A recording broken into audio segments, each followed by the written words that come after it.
Tomen su lugar, hermanos. Dirán, ¿qué no era domingo de jóvenes? Queremos ver otro predicador, ¿verdad?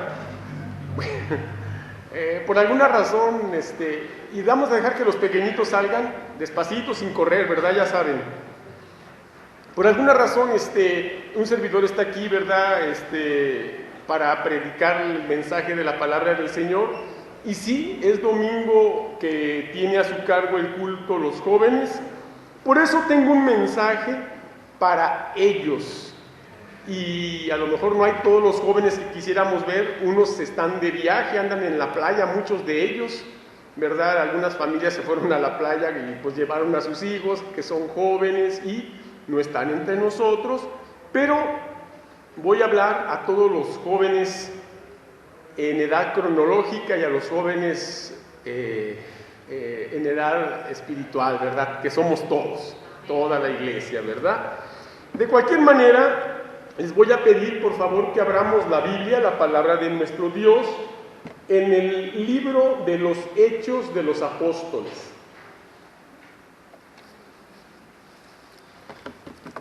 Capítulo 3, por favor.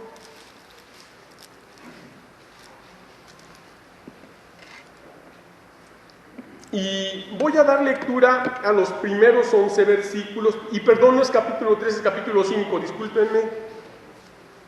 Perdón, hermanos. Hechos capítulo 5, versículos 1 al 11, y dicen de la siguiente manera: Pero cierto hombre llamado Ananías, con Safira su mujer, vendió una heredad y sustrajo del precio, sabiéndolo también su mujer, y trayendo solo una parte la puso a los pies de los apóstoles. Y dijo Pedro, Ananías, ¿por qué llenó Satanás tu corazón para que mintieses al Espíritu Santo y sustrajeses del precio de la heredad? Reteniéndola, no se te quedaba a ti, y vendida no estaba en tu poder. ¿Por qué pusiste esto en tu corazón? No has mentido a los hombres, sino a Dios. Al oír Ananías esta palabra, cayó y expiró, y vino un gran temor sobre todos los que lo oyeron. Y levantándose los jóvenes, lo envolvieron y sacándolo, lo sepultaron. Pasado un lapso como de 3 horas, sucedió que entró su mujer, no sabiendo lo que había acontecido. Entonces Pedro le dijo: Dime, ¿vendisteis en tanto la heredad?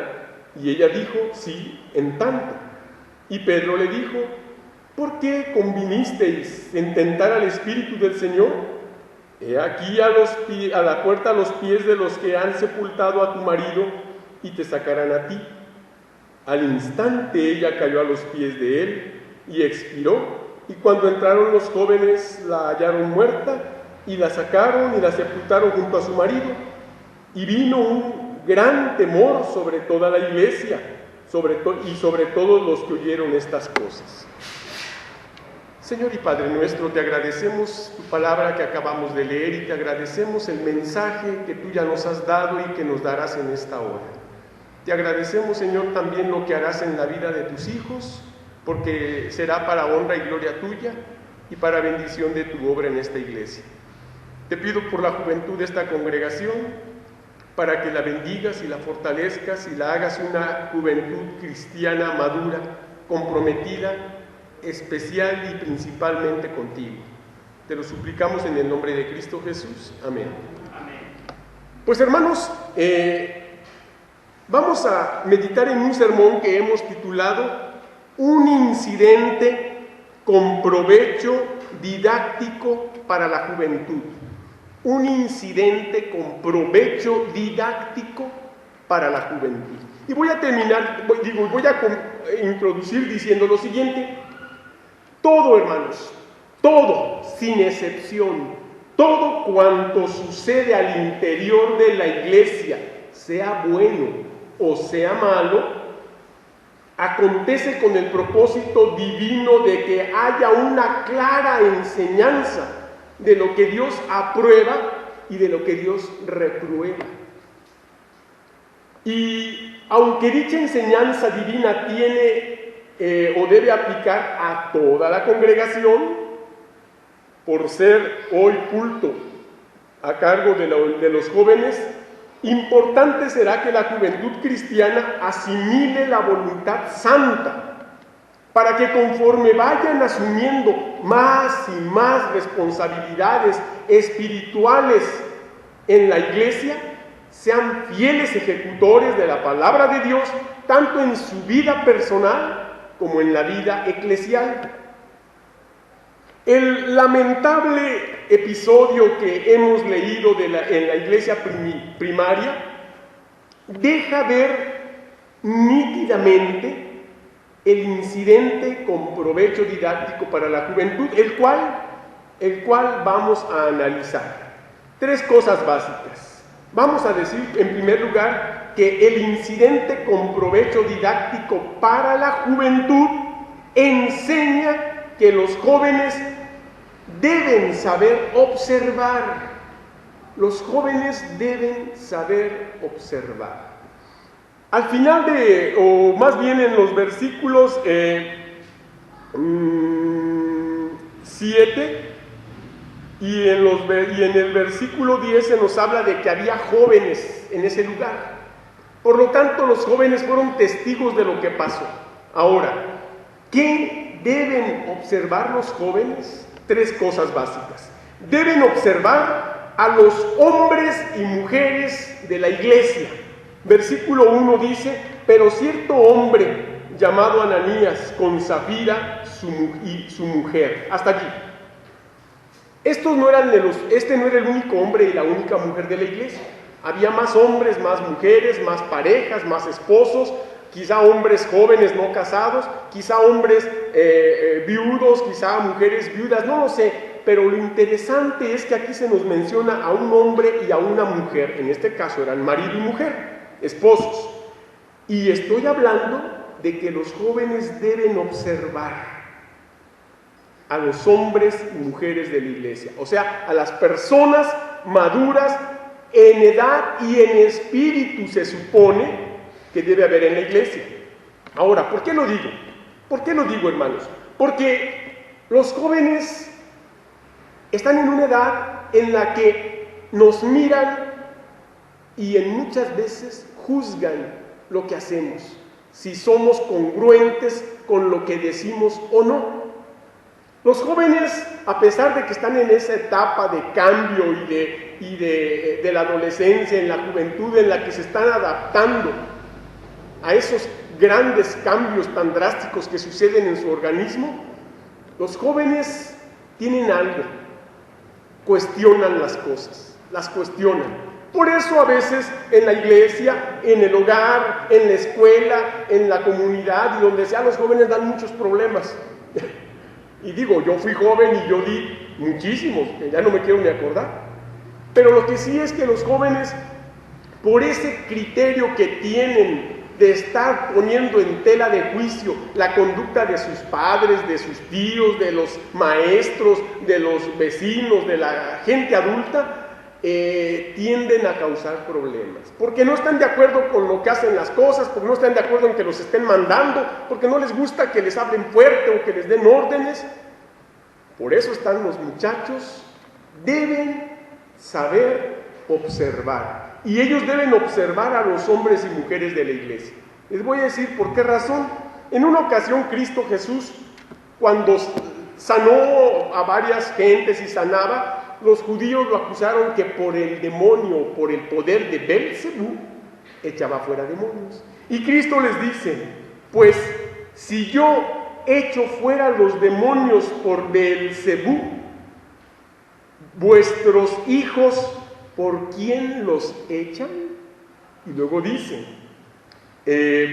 por tanto, ellos serán vuestros jueces. Ellos serán vuestros jueces. ¿Sí? Tener mucho cuidado con lo que hacemos los adultos, los hombres, las mujeres de la iglesia, los adultos, los que tenemos cargos, responsabilidades, los que hemos alcanzado una edad madura y se supone un nivel espiritual de madurez. Tengamos cuidado, porque los muchachos, aunque rebeldes y desobedientes en un momento dado, no es que quieran ser así. Están en una etapa en la que juzgan, ponen en tela de juicio lo que hacemos. Y el Señor Jesús les dice a los judíos: ustedes me están acusando a mí de que por el poder del demonio yo echo fuera a los espíritus. Y les pregunta: ¿vuestros hijos por quién los echan? Y esta pregunta tiene una razón de ser, porque había judíos que ya habían creído en Cristo. Recuerden que Cristo tenía 12 discípulos y había otros 70 que habían creído en Cristo, que eran discípulos de Él y que habían sido enviados por Él a sanar, a predicar y a echar fuera demonios. Recuerden que esos 70 llegaron con gozo diciendo: Señor, aún los demonios se nos sujetan en tu nombre. Esos eran judíos, hijos de muchos judíos, adultos, quizá algunos de ellos fariseos, que atacaban a Jesús. Bueno, yo lo he hecho, yo tal vez los echaré por el poder del demonio, pero ¿y sus hijos entonces por quién? Y ahí ya los dejó sin responder, porque si decían que los hijos también echaban a los demonios por el poder de Belcebú, entonces ellos solos estaban acusando. Y dice: cuidado, dice, por tanto os digo que ellos serán vuestros jueces. Así que tengamos cuidado en la iglesia de lo que hagamos, o tengamos cuidado de lo que decimos en casa, sobre todo papás, mamás. Ay, te fijaste el pastor lo que dijo, y mira cómo andaba, y te fijaste el hermano fulano, y los chiquillos parece que están, parece que no están, pero están en todo. Y les estamos inculcando cosas que no son correctas. Porque si usted tiene un problema con el pastor, o con el hermano diácono, el hermano fulano, vaya y arreglo, que para eso ya somos adultos y maduros, no solo en edad, sino sobre todo en espiritualidad. Arreglemos nuestras diferencias, pero no envenenemos a nuestros jóvenes con cosas que no convienen, por favor, porque ellos serán sus jueces. Por eso estamos diciendo que los jóvenes deben observar a los hombres y mujeres de la iglesia, pero también deben observar a quienes obran hipócritamente. Vea lo que dice el versículo 1 en su parte final, y el versículo 2, ahí en Hechos 5, dice Ananías y Zafira, su mujer, vendió una heredad y sustrajo del precio, sabiéndolo también su mujer. Ahora, esto al momento que sucedió nadie lo sabía, después se llega a saber, como todas las actitudes hipócritas que hay en la iglesia. Al momento que se actúan con esa fachada de hipocresía, disfrazada de santidad de algunos y algunas hermanas, que yo no estoy diciendo nadie, estoy hablando en general, para esta o para otra iglesia o para quien sea, algún día se descubre esa actitud y entonces se dan cuenta que había una actitud hipócrita. Pero cuidado con lo que estamos haciendo, porque a lo mejor un día Dios desenmascara la hipocresía con la que actuemos en la congregación. Tengamos cuidado, hermanos. Si venimos a la iglesia, vengamos de corazón y hacer las cosas sinceramente para el Señor, no para nosotros, no para un propósito indebido. Porque a lo mejor vamos a engañar al pastor y a la iglesia completa, pero a Dios no. Y Dios no se queda con nada, hermanos. Dios en su momento todo lo echa a la luz, todo lo saca a la luz. Por eso hay que tener cuidado, hermanos, con qué actitud o con qué interés venimos a la iglesia. Pero también deben observar a quienes obran egoístamente. Segunda parte del versículo 2 dice: y trayendo solo una parte la pusieron a los pies de los apóstoles. No solamente estaban siendo observados Ananías y Zafira, también en su momento se supo que actuaron hipócritamente, y en este momento estaban actuando egoístamente. ¿Por qué? Si ustedes leen anteriormente en el capítulo 4, se nos habla de un hombre llamado José o Bernabé, que tenía una heredad y la vendió, y trajo todo lo que había sido vendido y lo puso a los pies de los discípulos. Este hombre vio la necesidad que había en la iglesia. Este hombre había sido bendecido por Dios Y este hombre, ante tanta bendición de Dios, no tuvo empacho en desprenderse de una propiedad para entregarla, el producto de ella, a la iglesia, para que la iglesia fuera bendecida y ninguna persona necesitada se quedara necesitada. Él actuó delante de Dios. Ananías y Zafira ven eso y de alguna manera eso llega a llamar la atención y llega a tener cierta admiración a aquella persona, pero Bernabé no lo hizo con esa intención. Sin embargo, Ananías y Zafira dicen, pues nosotros también, porque este se va a llevar los aplausos, nosotros también queremos que nos aplaudan. Vamos haciendo lo mismo, pero pues no entregamos todo, nos quedamos con una partecita, pues para, ya ves, aquella pantalla de plasma que queremos comprar. ¿Y qué pasó?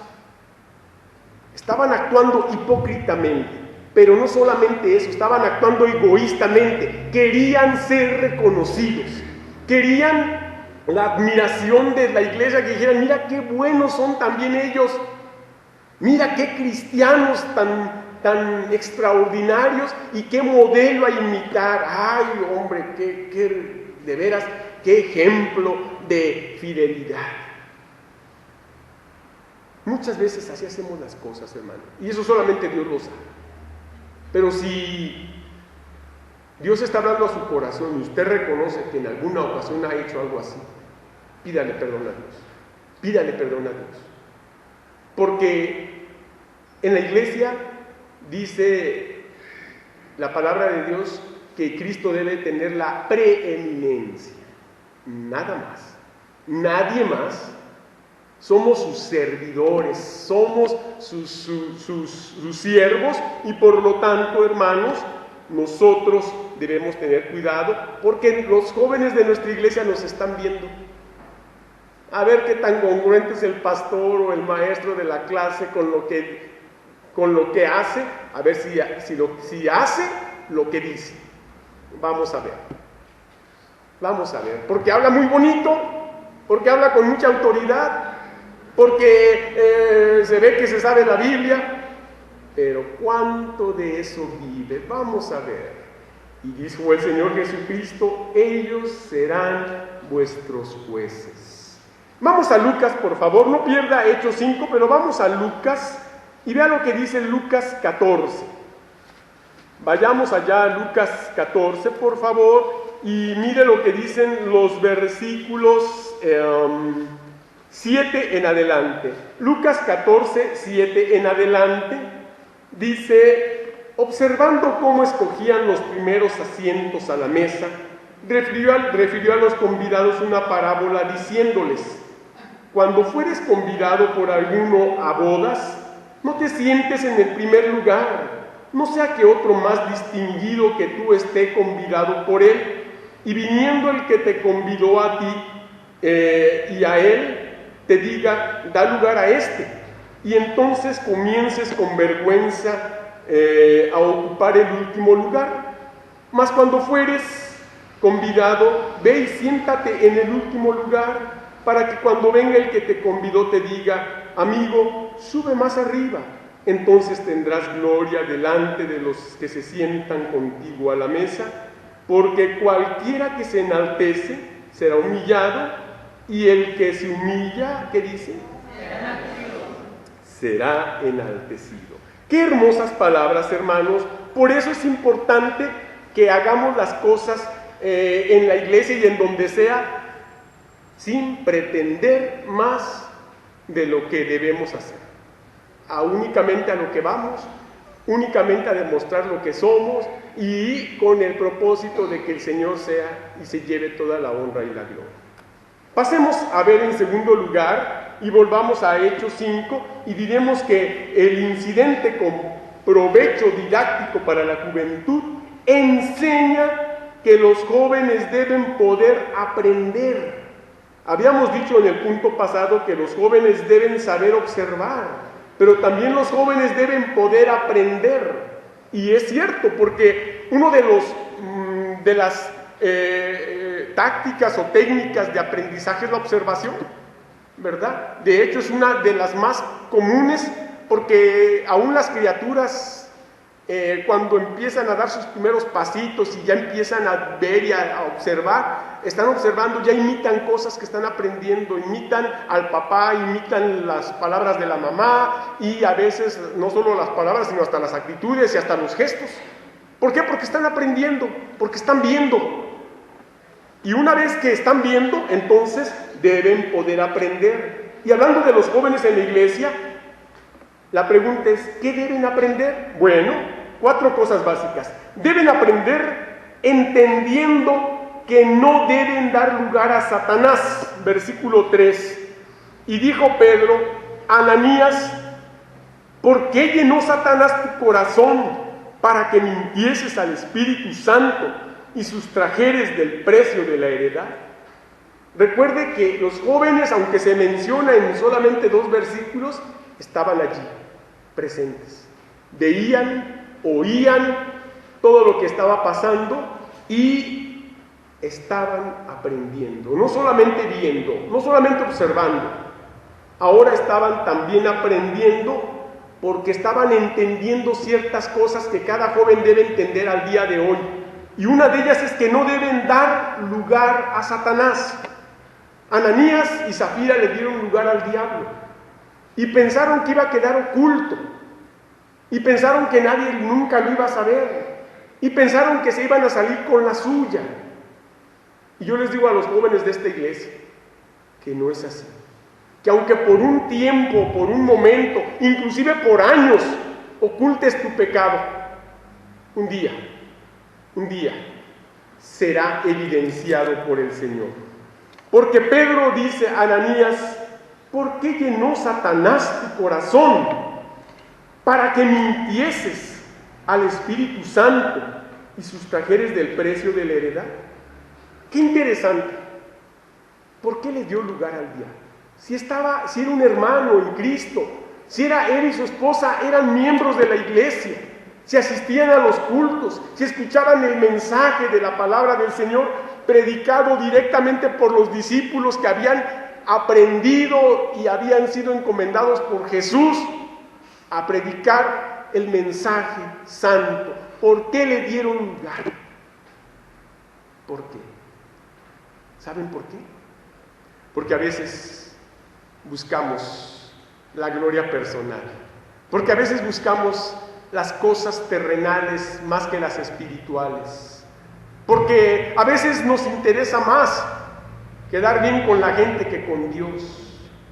Por esa razón le dieron a Satanás lugar, le dieron entrada. Yo le digo a los muchachos de esa iglesia y a toda la iglesia que no le debemos dar lugar al diablo, porque Satanás, dice la Biblia, que como león rugiente anda buscando alrededor, buscando a quien devorar.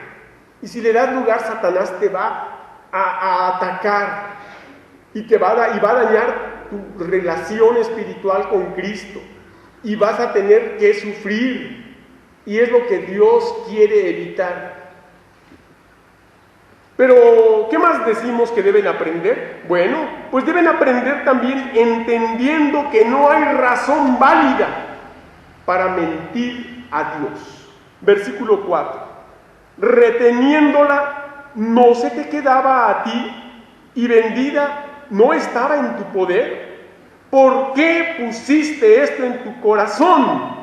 No has mentido a los hombres, sino ¿a quién? A Dios.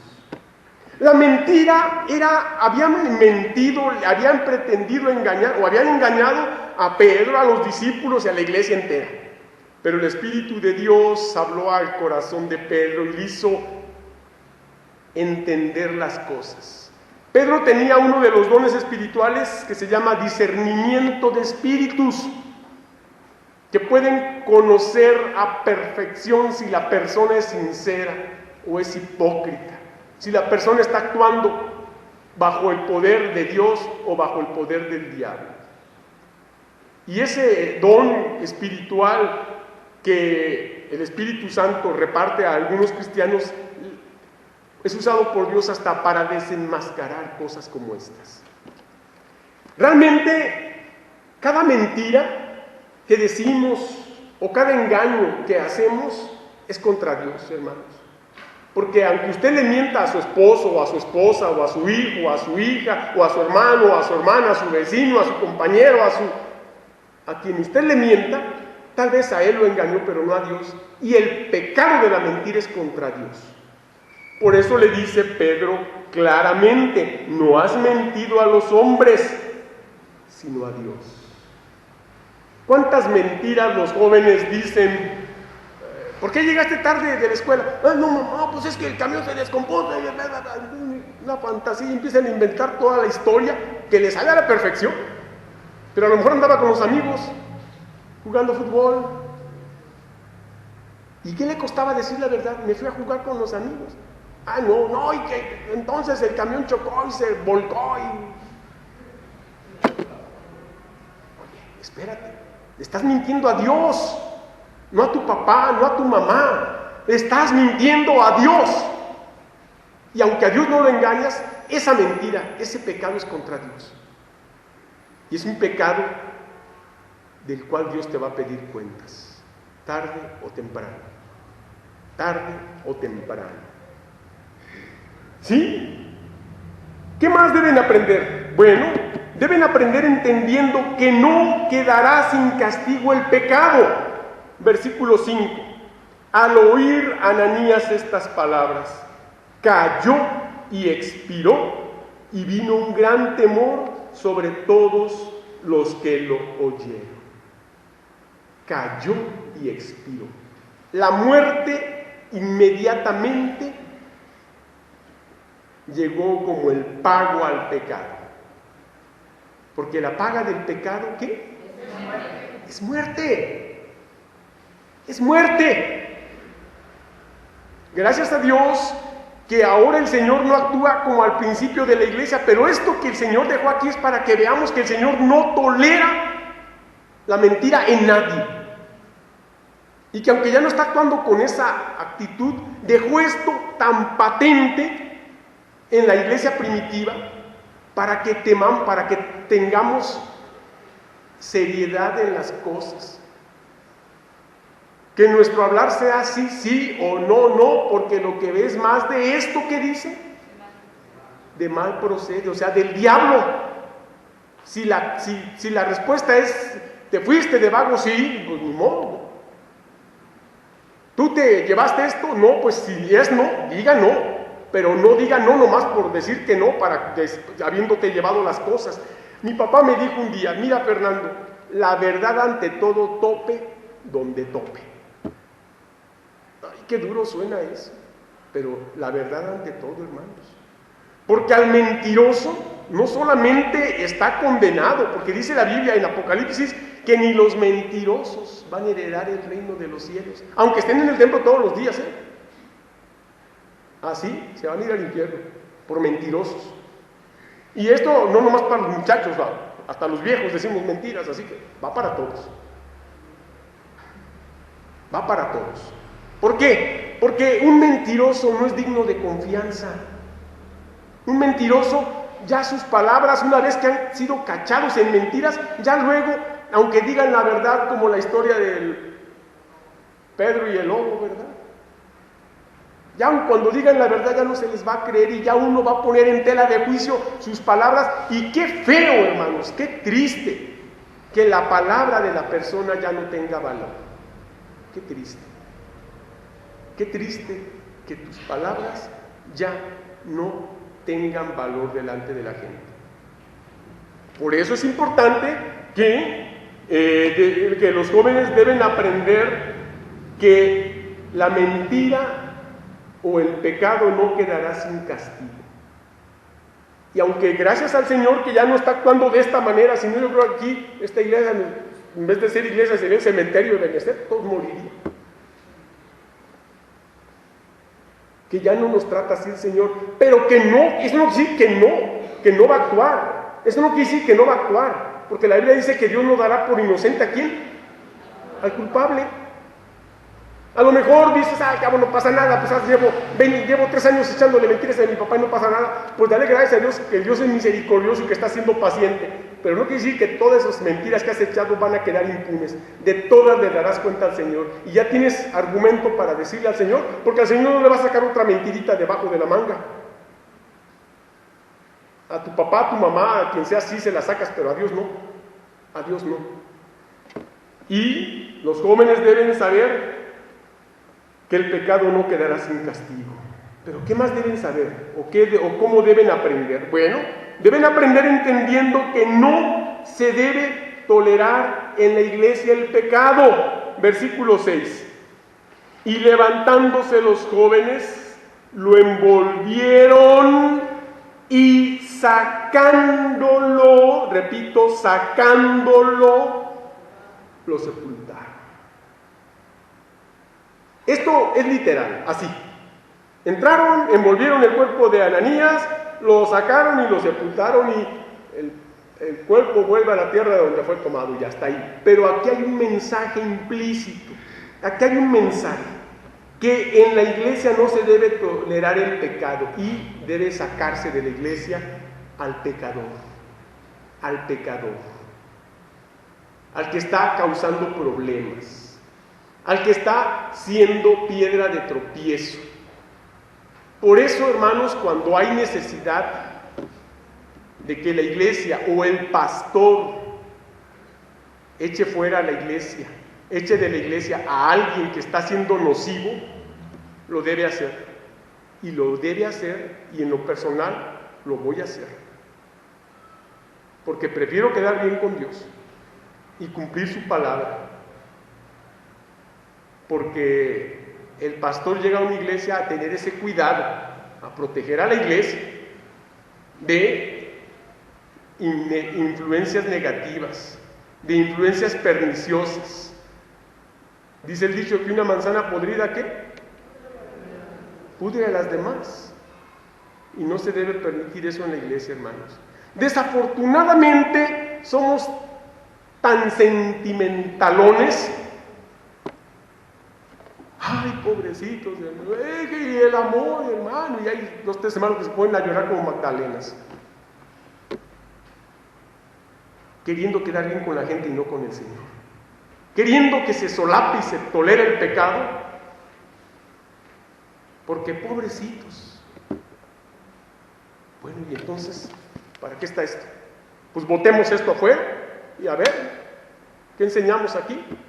El apapacharnos mutuamente y el estarnos ahí dando cebollazos, ¿eso quieren? Por eso, hermanos, es importante que los jóvenes deben aprender entendiendo que no se debe tolerar en la iglesia el pecado. Y si los jóvenes lo entienden desde esa edad, van a crecer aprendiendo eso y van a ser respetuosos. Pero si los jóvenes crecen viendo que en la iglesia, al cabo que no pasa nada, al cabo que no, mira, el hermano hizo esto y no le pasó nada, así que nada, tú también. Y los culpables somos los grandes, los que se supone tenemos la madurez para aplicar la palabra de Dios. Gálatas 6, por favor. Gálatas 6 tiene algo muy importante. Gálatas 6, versículos 7 y 8 dice lo siguiente: no os engañéis, Dios no puede ser burlado, pues todo lo que el hombre sembrare, eso también segará. Porque el que siembra para su carne, de la carne segará corrupción, mas el que siembra para el Espíritu, del Espíritu segará vida eterna. Qué interesante, hermanos. Ananías sembró para la carne, sembró para la carne y su siega fue la muerte, la corrupción. Su cuerpo se pudrió en la tierra y su alma en el infierno. Y eso, hermanos, aplica al día de hoy. Aplica al día de hoy. Y ni piensen que no sucederá, porque el Señor se encargará de que su palabra se cumpla al pie de la letra. Finalmente, el tercer y último punto, hablando del incidente con provecho didáctico para la juventud, diremos que ese incidente enseña que los jóvenes deben saber actuar Los jóvenes deben saber actuar. Ahora, ¿cómo deben actuar? Bueno, volvamos a Hechos 5 y veremos 4 cosas. En primer lugar, deben actuar al desenmascarar la mentira. Versículos 7 y 8 dice: pasado un lapso como de 3 horas, sucedió que entró su mujer, no sabiendo lo que había acontecido. Entonces Pedro le dijo: dime, ¿vendisteis en tanto la heredad? Y ella dijo: sí, en tanto. Imagínese el impacto de aquella mujer cuando tenía una complicidad,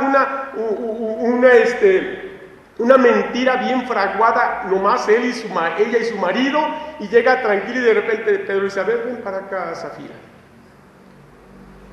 Vendiste en tanto, ¿verdad? Y ya le da la cantidad. Y aquella mujer: pues sí, en tanto. Imagínense el desenmascarar la mentira. No hay nada más vergonzoso, humillante, que ser desenmascarados en una mentira. No hay nada más terrible que eso.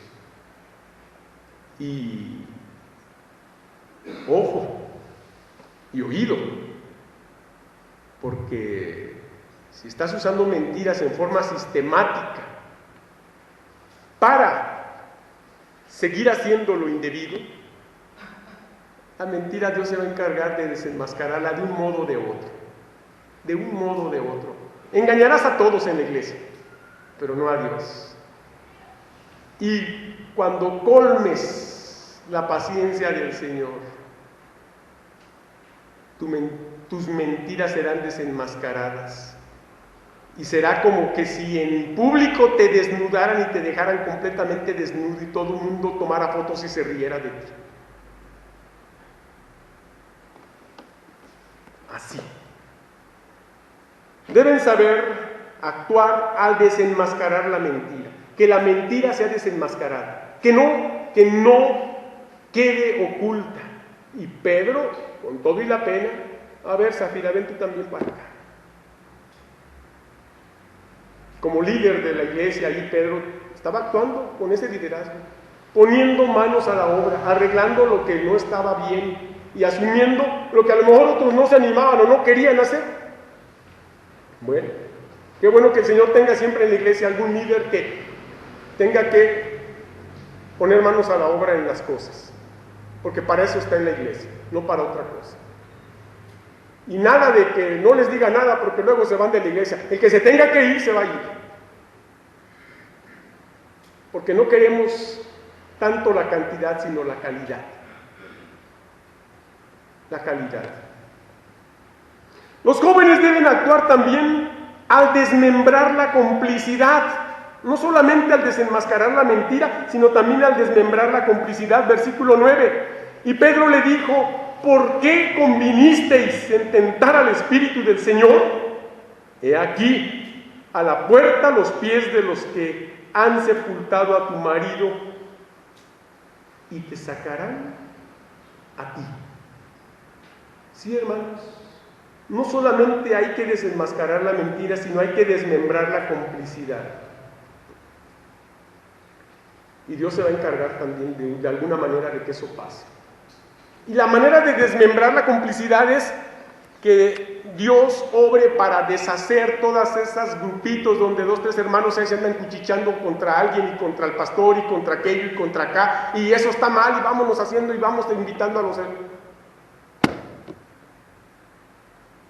Supe de una iglesia donde, ¿saben qué hacían los cómplices? Se hablaban por teléfono, se reunían en la casa de uno y ahí tenían sus sesiones de negocios particulares para actuar contra el pastor, contra la iglesia y contra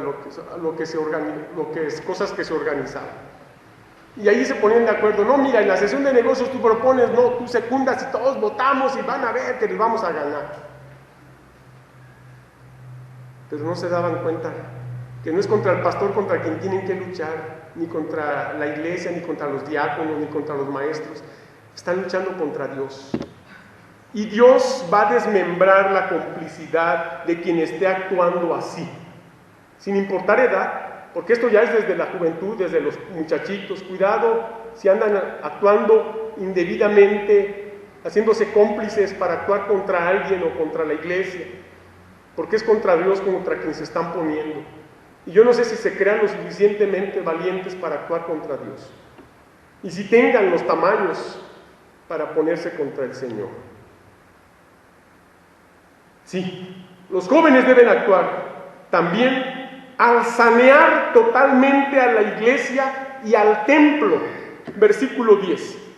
Al instante ella cayó a los pies de él y expiró, y cuando entraron los jóvenes la hallaron muerta y la sacaron y la sepultaron junto a su marido. ¿Sí? Ya habían hecho eso con el marido, pero todavía quedaba más basura que sacar, más pecado que echar fuera.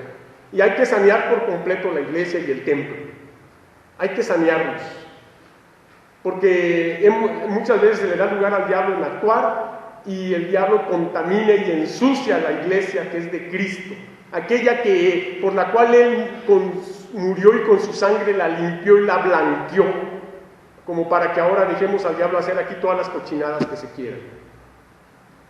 No se debe, y no será así, hermanos, porque Dios se encargará de una o de otra forma. Y eso délo por hecho. Estoy citando la palabra de Dios, nada más, nada más. Y la palabra de Dios se cumple tarde o temprano.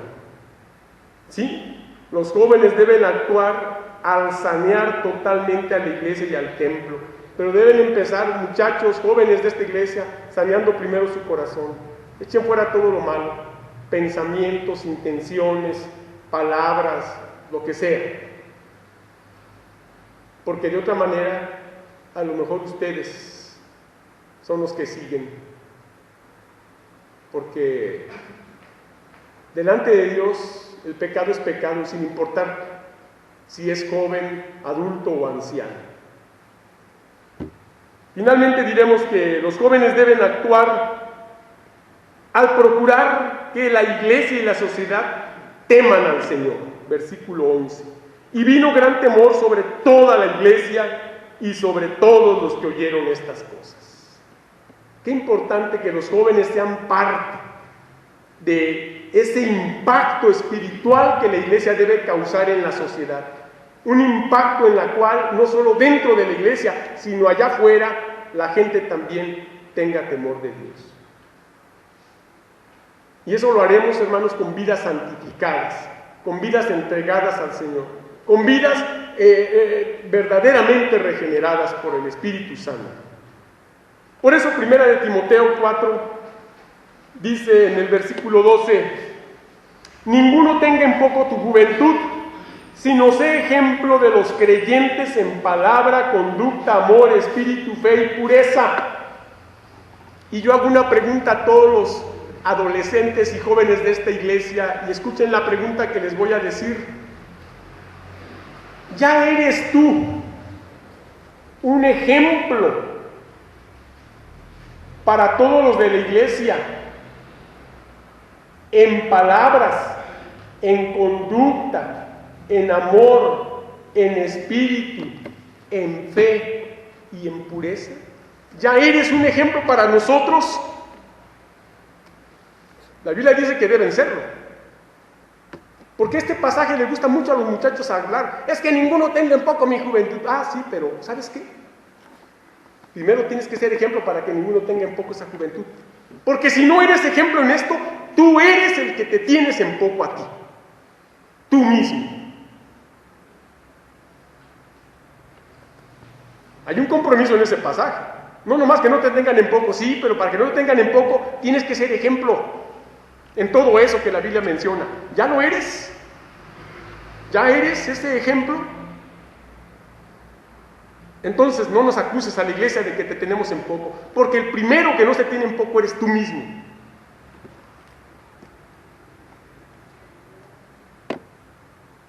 Si los jóvenes de la iglesia saben observar, pueden aprender y saben actuar en consecuencia con la palabra de Dios, serán desde su juventud cristianos maduros, valiosos y provechosos para la congregación, y entonces si este pasaje, ninguno tenga en poco tu juventud, sino sea ejemplo de los creyentes en palabra, conducta, amor, espíritu, fe y pureza, será una realidad. Y nada más hermoso y deseado para una iglesia que tener jóvenes cristianos sanos espiritualmente, honestos, confiables, sinceros. Y termino con un pasaje, con una frase que dice así: la juventud cristiana es la etapa para el aprendizaje del servicio cristiano. Y de veras, deseo que los jóvenes de esta iglesia, y no solo yo lo que deseo, la Biblia lo manda, y Dios lo espera, se comprometan con el Señor. Que Dios les bendiga. Muchas gracias.